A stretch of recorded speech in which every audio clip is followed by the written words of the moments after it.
Great. So hi, everyone. We are live on LinkedIn, and this is the Gen-Z Talent Playbook series. And I'm pleased to welcome you to the second installment of the series, which is all about data-driven insights and how you can optimize it for Gen Z success. So to set the scene today, we're going to go deeper into the recruitment process following our intro session last week and start thinking about how we can adapt and adjust our approach to recruitment based on the industry trends and the Gen Z profile. So let's jump into the agenda for today. So first of all, we'll get started with a quick intro into me. So who am I? Why you should take the time to listen to me today. And we'll recap on the last session around what we know about Gen Z. Then we'll highlight what Gen Z want from their recruitment processes. Then we're going to take a look at a high-level traditional recruitment process, and then we're going to look at the hidden opportunities and what data points can help you to align your approach to attracting Gen Z. And finally, the so what of it all. Why is all of this important? And then I'll finish up with what's coming next. So who am I? So my name is Mel Kelly. I've been in TA for the last 15 years, and I recently set up my own business called MK Talent Advisory, which is all about helping in-house teams to create innovative recruitment solutions and implement forward-thinking strategies. So I set up the business after I left PwC. I was there for 6.5 years, and I was a senior talent leader there. And I also spent 2 years working client side and consulting FTSE 100 companies on their recruitment strategies within mergers and acquisitions. So that's a very unique experience that I had, but an incredibly powerful one. And just like everybody else, I fell into recruitment. But it turns out that was the right way to fall because I'm pretty good at it and also feel like I've got a lot to add to my clients' recruitment strategies. So I have a genuine interest in TA as well, and I'm pretty curious. Some might say nosy. I'm always looking at ways to do things a little bit differently and challenge why we do things the way that we do them. And I do feel that, recruitment can feel quite transactional at times. And I do think this is mainly due to a lot of cutbacks in teams, an increase in demand on individuals within their roles. And so that human element can kind of slip away unintentionally. But I do believe that successful recruitment strategies are built around the people, and then layering on things like your technology and your data on top of that. And then lastly, I'm a huge advocate for diversity, equity, inclusion and belonging. It's quite a mouthful now, but it's incredibly important to me. And I've driven several DE&I strategies over the years. And as part of MK Talent Advisory, I'm committed to weaving a golden thread of inclusivity in all of my client engagements. I've actually got a session coming up on inclusive hiring practices, so don't miss that when that comes out. And so a quick recap on session 1. So what we went through last week was we recognised that we already have millions of Gen Z workers in our workforces, but by 2030, we're going to have approximately 51 million globally.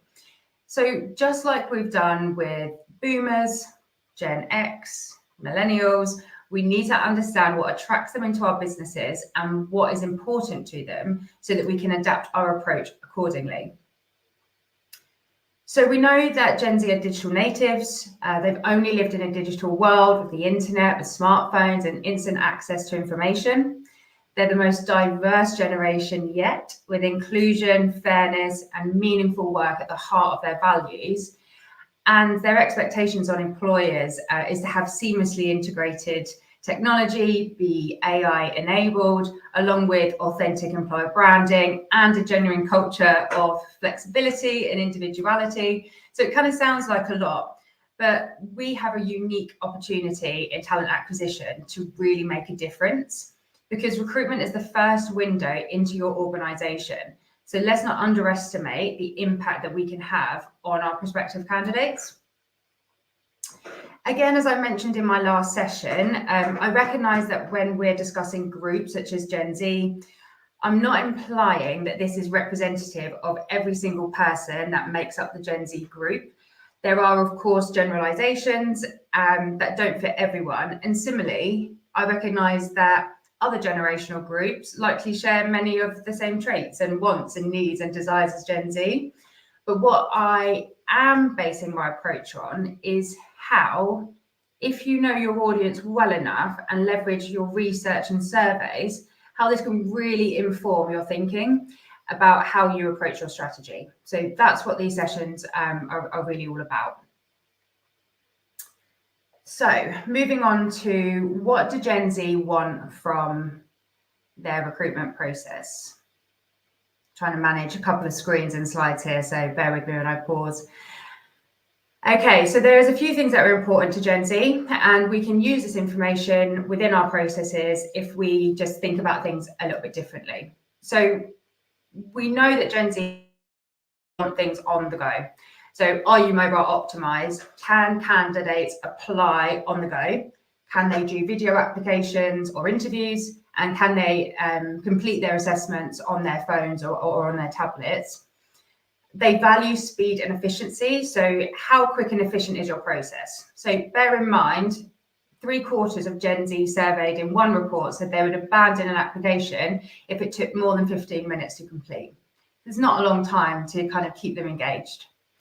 And they really value open communication that is personalized to them. So this is when I say step away from ChatGPT when you are creating direct communications with candidates. Be authentic and be personable.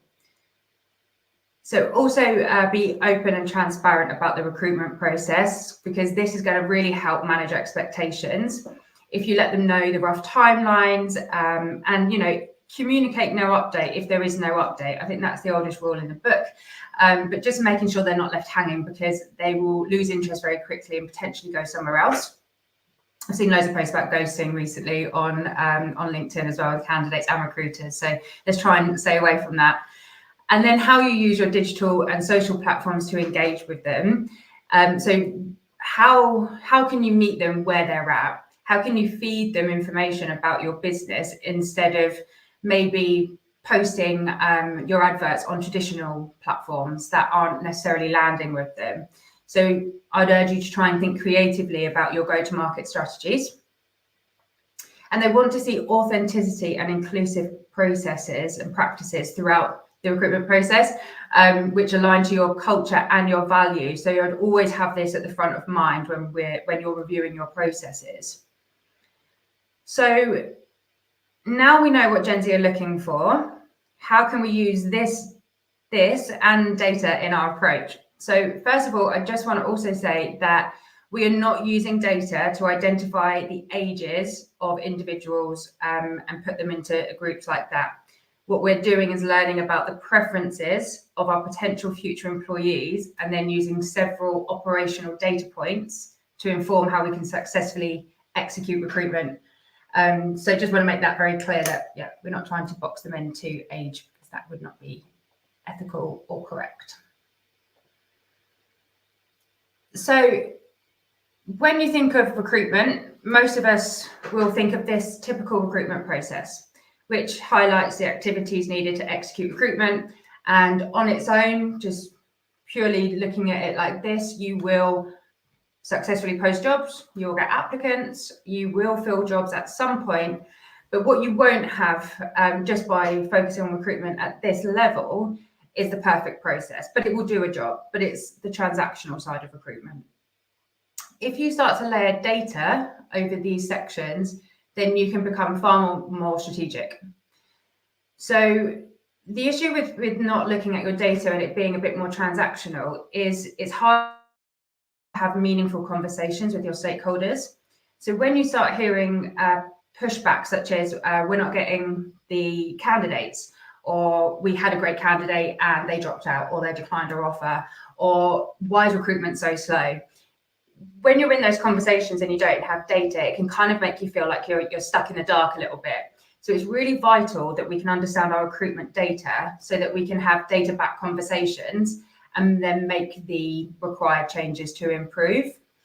And so when I look at this type of process, what I do is usually I break it down into 3 parts, and then I kind of look at the data within those 3 parts.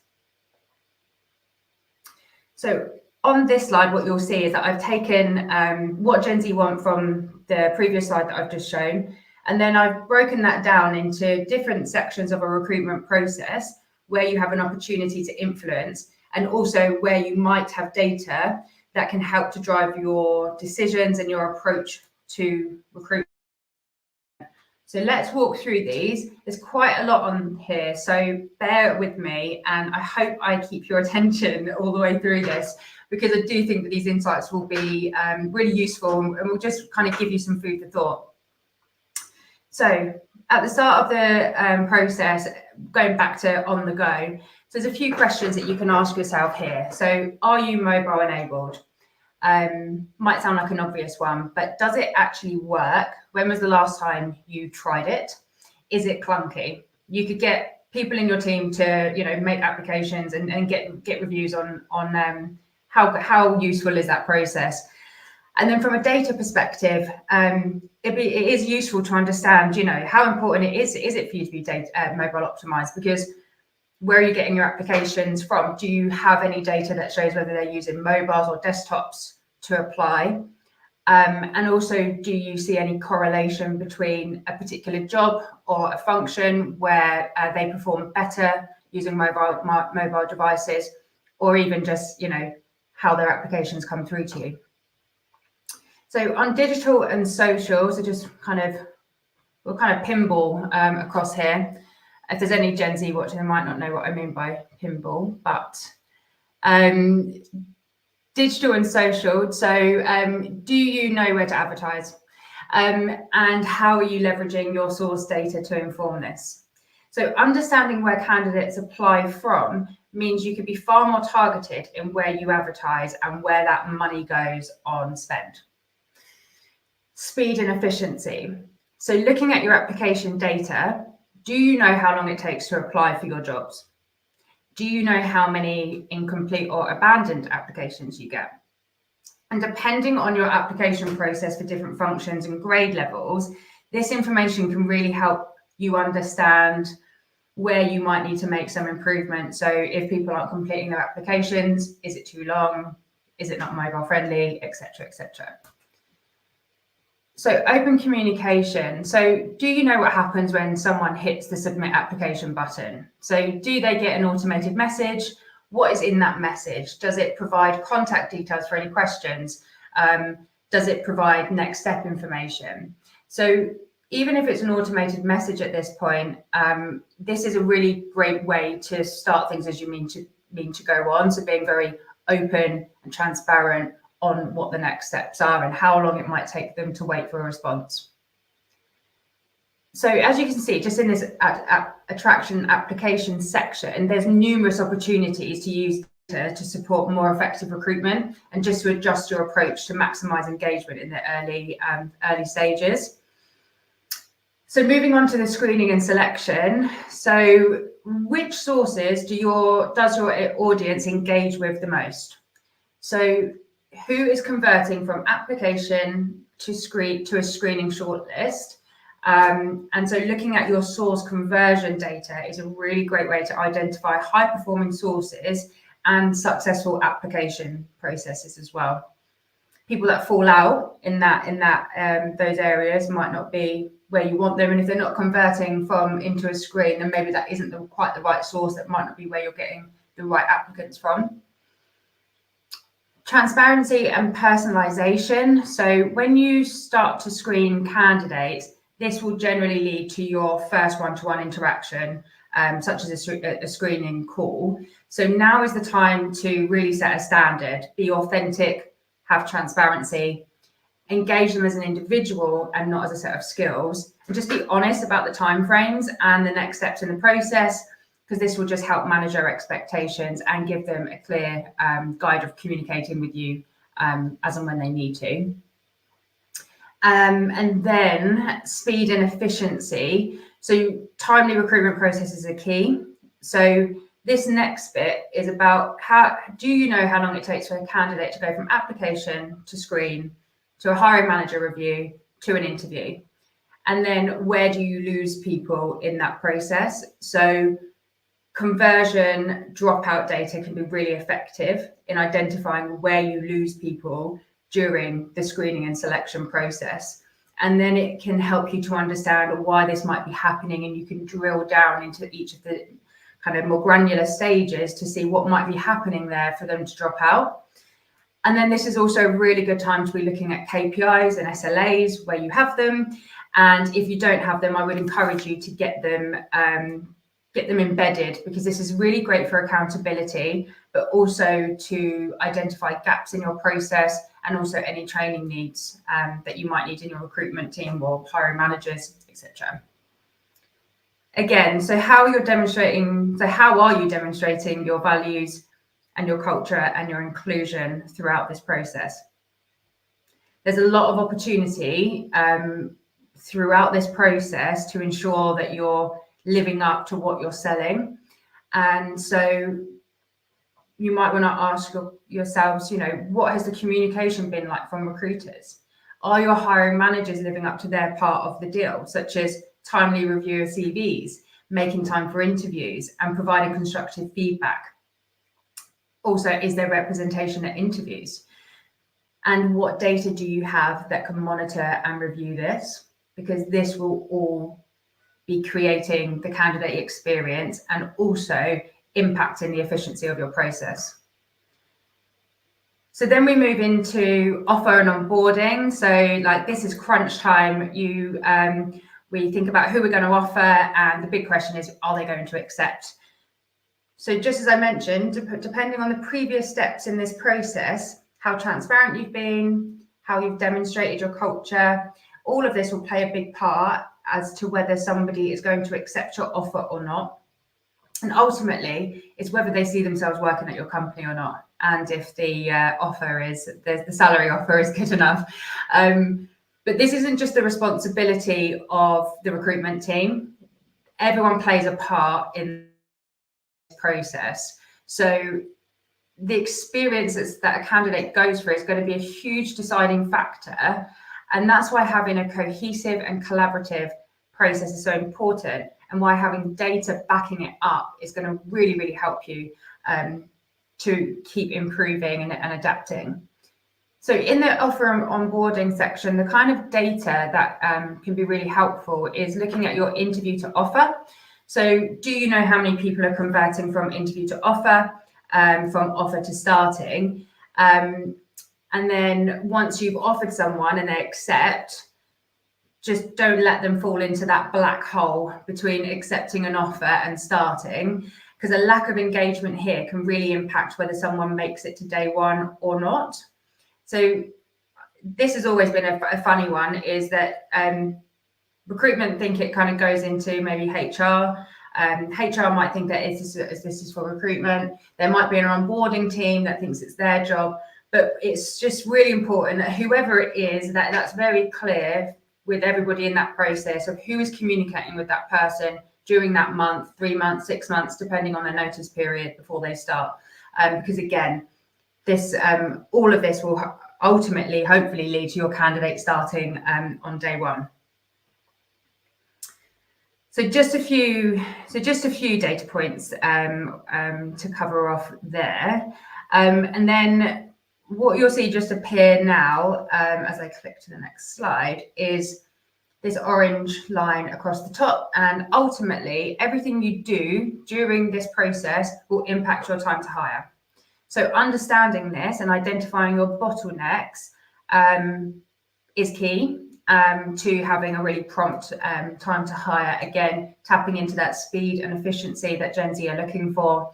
And then all of this is underpinned by technology, which is the bottom arrow there. So one of the most important tips or advice I can give to you is trying to establish one source of truth in your data, which is definitely easier said than done. I've been there many times, but having this will really ensure that you have one source of one agreed source.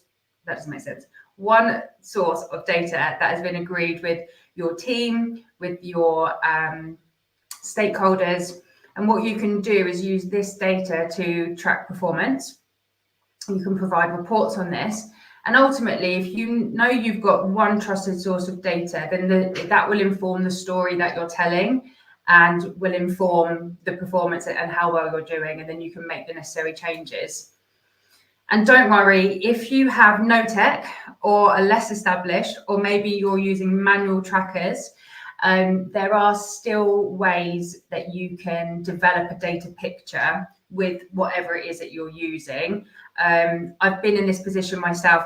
Most people have been in the position where they're using lots of Excel spreadsheets to track things. It's not ideal, and we'll not get started on GDPR, but I have worked with lots of clients and my own teams on, starting from that Excel spreadsheet space and then kind of building that into a more established technology-enabled process. So if that is you in any of these scenarios and you want to talk a little bit more about how you can start tracking and streamlining your data, then please do let me know. I'm more than happy to have a chat about that. And then, so I guess what we can see from all of these data points is that you can adapt and change the way you approach your recruitment process to engage with the audience that you're targeting. So in this case, Gen Z. So we know generally what they want and what they need. And so by focusing on that want and that need and deep diving into the data, we can then find the opportunities to improve our processes to be way more attractive to Gen Z and also just have better practices in general. So hopefully this has given you some food for thought. And, as I say, these are just some high-level examples of how you can use that audience information and operational data in your process. So what, you might be saying? So why is all of this important? So if you don't understand your process and your data, you might be fishing in the wrong pools, wasting time, throwing money at the wrong source, and eventually using agencies. You might not be clear on where your bottlenecks are and why they're happening. You might be losing candidates at different stages and not really understanding why. You might be doing the same thing over and over and then getting the same result, which is resulting in a lot of frustration with everyone involved. And then if you're not operating in line with your values, even though you really want to, you're ultimately creating a poor candidate experience. And so the moral of this story is don't underestimate the power of the process. Know your audience, adapt and improve, put in best practices, implement KPIs and SLAs, and that's not just for the recruitment team, that's for your hiring managers and your operational teams as well, so everyone's on the same page. Get good reporting tools, and ultimately know your data, monitor, and take action. So here endeth the lesson, as my father would say, and I hope this has given you some great insights. And if you want your recruitment process this good, then I am offering some free strategy sessions. So these sessions can be booked via Calendly. You can DM me, you can send me an email, and I'm just popping in the links into the chat. So hopefully they're in the chat now and that you can see them. So what we'll do in this session is we'll start to really understand your current position. So what's your as is right now? What problems are you trying to solve? What are your long and short-term goals?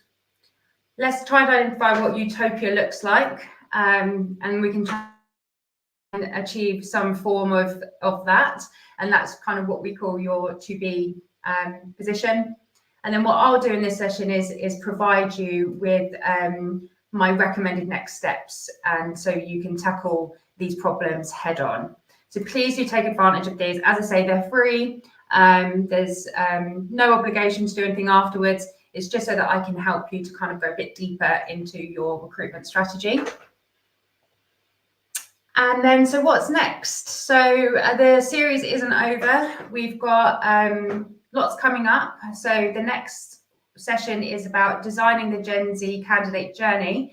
And this is going to be actually a great segue from this session, because what we've started to look at is the data points that can help you improve your journey.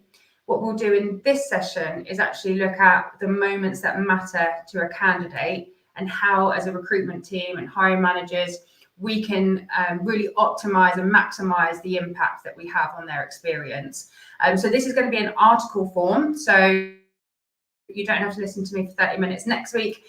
You get a week off from listening to me, but I will be sharing an article with you. So please do let me know if you'd like a copy of that.